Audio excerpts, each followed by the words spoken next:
और अब सीधे चलते हैं दिल्ली। प्रधानमंत्री नरेंद्र मोदी संबोधित कर रहे हैं।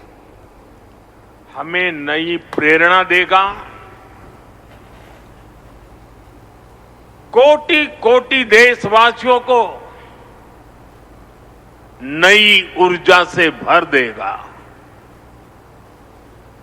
इस दिन को इतिहास की तारीख में अंकित करने के लिए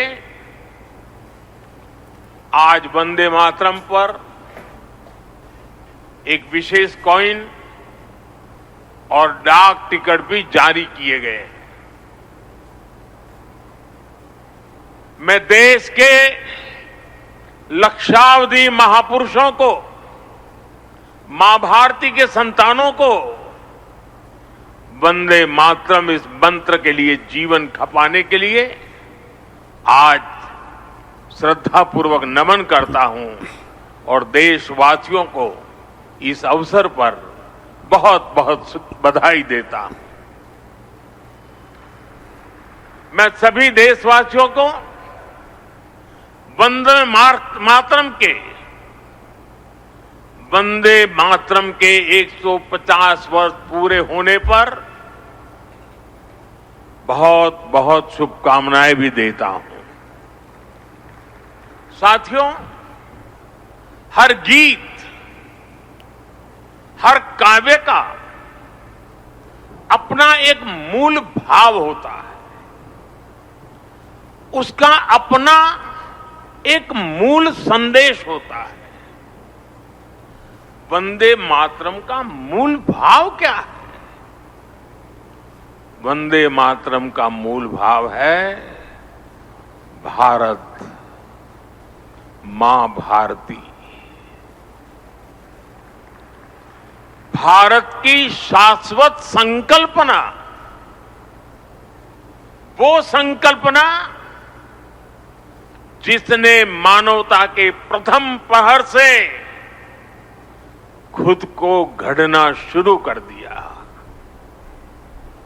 जिसने युगों युगों को एक एक अध्याय के रूप में पढ़ा, अलग अलग दौर में अलग अलग राष्ट्रों का निर्माण, अलग अलग ताकतों का उदय,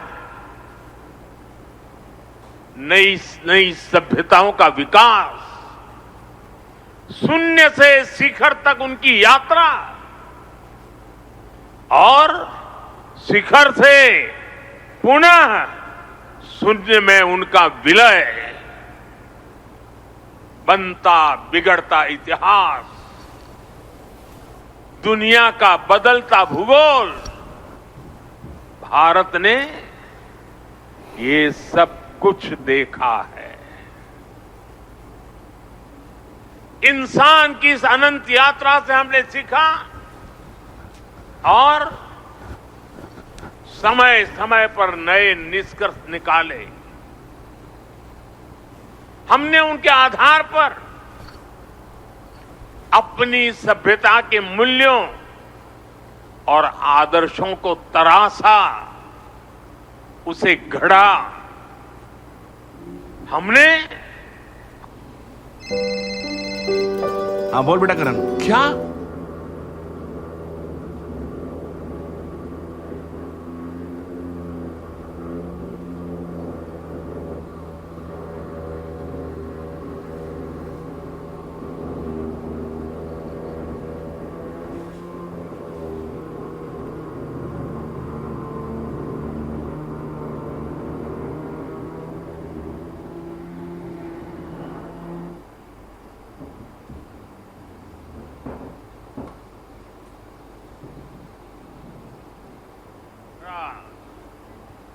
जो अतीत की हर चोट सहता भी रहा और सहकर भी अमरत्व को प्राप्त कर गया।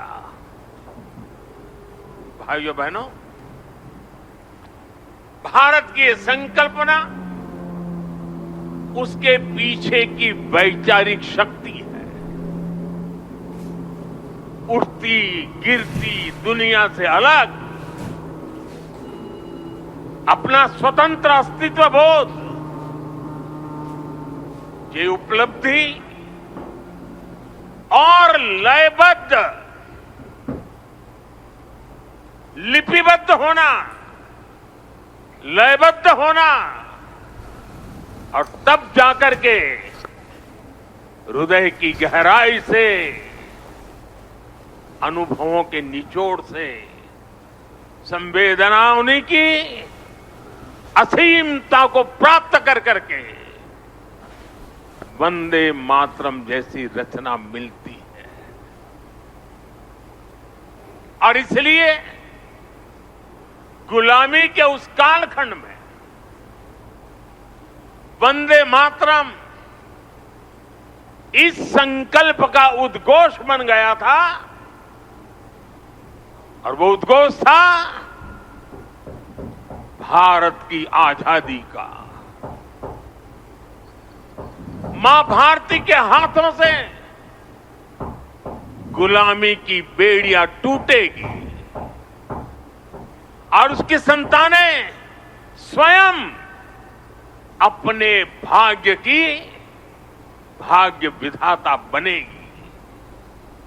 साथियों, गुरुदेव रविंद्रनाथ ठाकुर ने एक बार कहा था,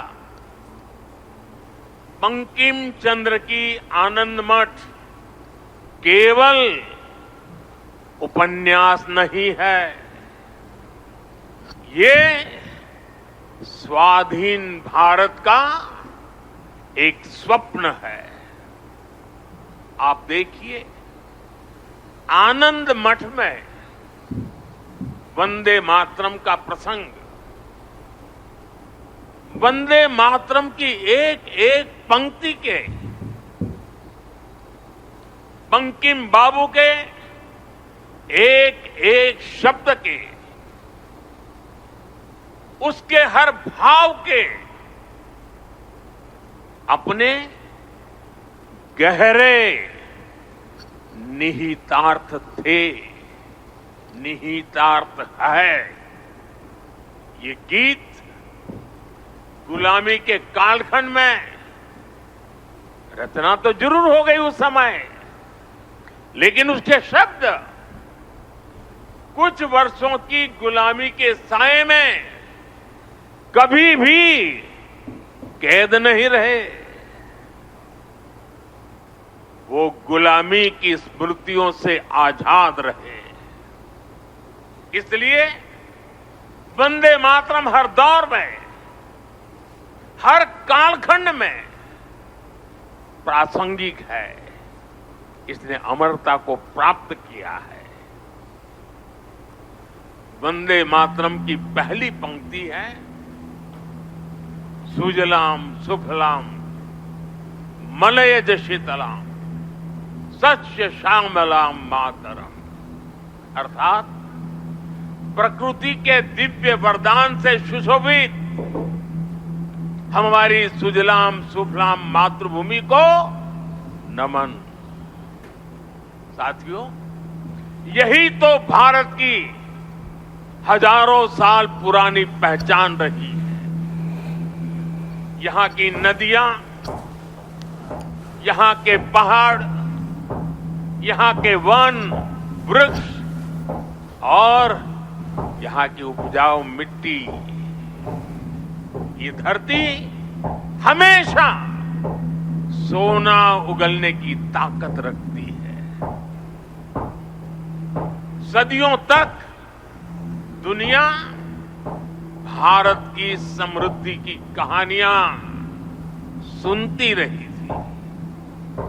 कुछ ही शताब्दी पहले तक ग्लोबल जीडीपी का करीब 1/4 हिस्सा भारत के पास था।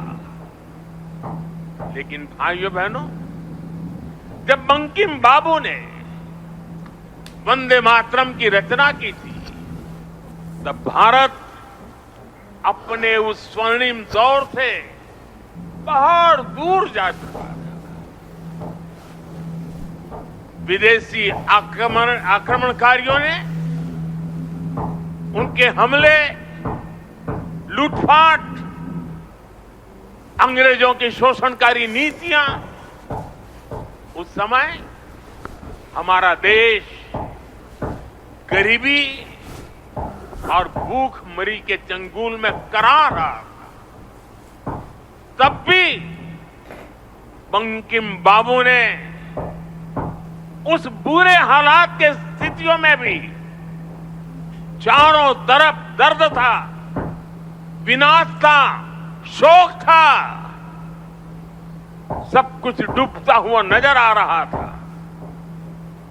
ऐसे समय बंकिम बाबू ने समृद्ध भारत का आह्वान किया, क्योंकि उन्हें विश्वास था कि मुश्किलें कितनी भी क्यों न हो, भारत अपने स्वर्णिम दौर को पुनर्जीवित कर सकता है।